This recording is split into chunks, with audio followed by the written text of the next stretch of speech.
Terima kasih sebelumnya saya ucapkan kepada Aceh Besar, pemerintah Aceh Besar yang sudah mengadakan pasar murah di Kabupaten Aceh Besar yang sekarang ini. Dengan harga yang sangat terjangkau daripada di pasaran, kami sangat membantu para ibu-ibu yang butuh belanja sembako yang murah. Kalau bisa, saya berharap kepada pemerintah Aceh Besar untuk sering menyediakan pasar murah ya Kak ya. Dengan ini kami sangat membantu.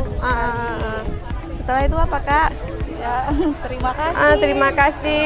Kalau bisa kotanya ditambahkan lagi untuk kami para emak-emak yang biar semua terbagi. Jangan sayang kan yang udah lama ngantri kadang tidak terbagi. Dengan menambah kota yang disediakan oleh pemerintah Kabupaten Aceh Besar, kami sangat membantu dan sangat berterima kasih.